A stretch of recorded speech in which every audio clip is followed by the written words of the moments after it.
I loved the original BBC season. I think Ian Richardson was extraordinary in it. And we kind of used that as a launching pad to, in a sense, reinvent the show, bring it into a sort of modern political context in Washington, D.C., and it's been a lot of fun to do. How easy to translate? Because I guess the themes of politics are global, of kind of, you know, power and retaining power. I think very easily. I mean, you know, obviously a political structure is different from Parliament, but we found it adapted really well. We still hope that it'll be as diabolical and as fun for audiences to watch as it's been for us to make. Yeah, well, I'll tell you what, why don't we just have a little look at you in that role, which we can just take a sneaking glimpse of. How exactly may I help you, Miss Barnes? You must know the administration's legislative agenda. What's coming up first? I may. Will you tell me? What would be your guess? Education. Why?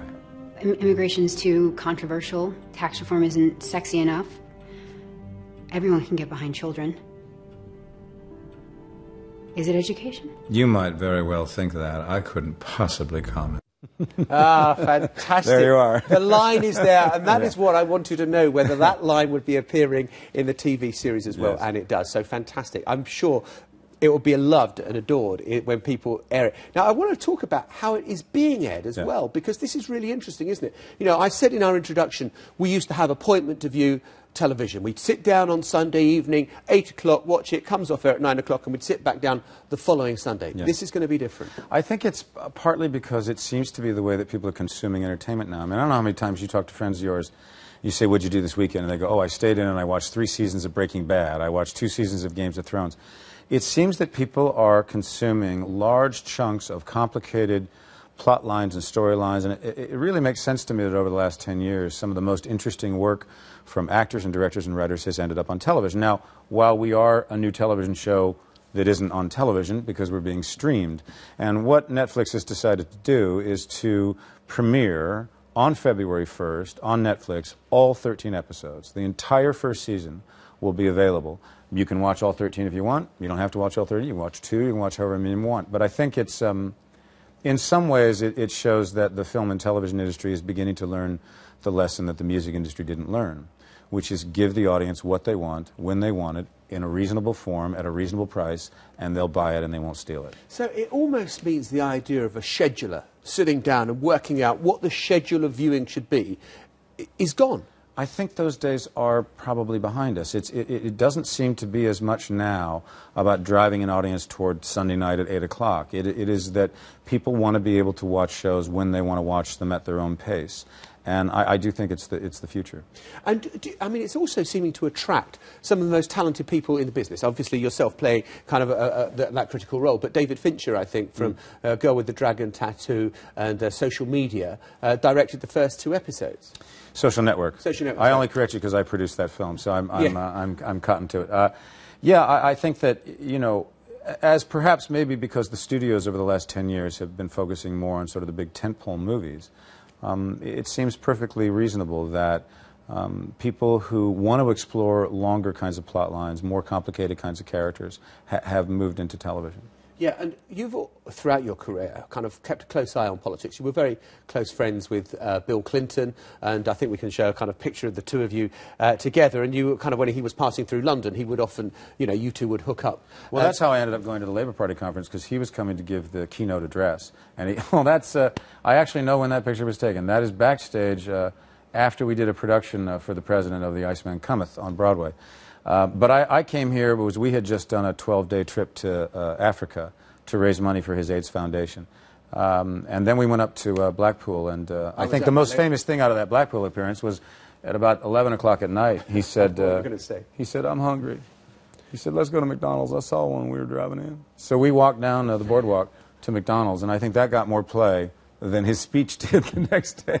Well, I remember the kind of frisson, the buzz that went. I was a political journalist then, and everyone was saying, "Have you heard? Have you heard? He's in McDonald's." Yeah. And every journalist was being scrambled by their news desk to get there, where you were trying to sit down and have a Big Mac and fries. But yeah, I mean, fascinating. What's your relationship like now with Obama? I mean, because you know he's a Democrat president, but it doesn't seem quite as close as it was with. Is it just because it's a well, I actually only met the president recently when he came here for the state dinner that the Queen threw for him. That was the very first time that I'd met Obama, simply because I've been living in London now, coming on, if you can believe it, this September will be our 10th season of work at the Old Vic. So I just simply wasn't in the United States. I saw him again at the White House Correspondents' Dinner, but I don't really know him personally in the way that I know President Clinton. I get the impression from a lot of people I've spoken to, he's not as personable.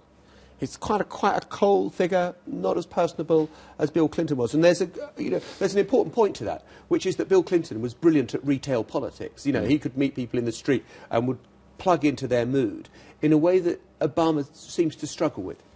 Well, you know, I don't, as I say, I don't know him, and I haven't spent that much time with him, and, you know, sweeping comments about someone's personality are ones I'm probably not going to agree with immediately. I do think he has proved to be a pretty remarkable president. I think he's going to have a challenging second term, but he seems to be spending some political capital in areas that he cares greatly about. Can I speak about you, Mr. Spacey? You point out that it's 10 years almost since you came here, and you said when you came in 2003, I'll do this for 10 years. Yes.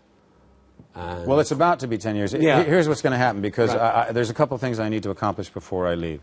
So I'm in the role until 2015, so I'll go a few years longer than 10. But the two things that we need to do is we're starting an endowment so that the Old Vic can continue to produce and be the great theater that's been for a very, very long time in its future. So in a sense, creating a subsidy for the Old Vic, because it's never really gotten any subsidy, although we were quite honored this year that we got from the Arts Council in a wonderful grant that they've given us, $5 million, to be able to begin that endowment. And the second thing that we want to do is to renovate the Old Vic building. You know, it was bombed in World War II. The roof has never been fully repaired. Got a lot of damp problems, got a lot of structural problems. And so our plan is to renovate it top to bottom and bring it up to a 21st century standard. And then? And then someone else will come in. Yeah, but then what's your plan? Well, I don't know yet. You know, life has a way of offering you new opportunities, and at the moment, it's House of Cards. Yeah. Anything in discussion that you want to tease out? I can feel the obvious way to end this interview was for me to say something, and you can say. I could say yeah. You might say that. I will tell you this. Here's what's very exciting about opening our 10th season of work at the Old Vic with Mark Rylance, one of the great actor-directors, directing Vanessa Redgrave and James Earl Jones in Much Ado About Nothing.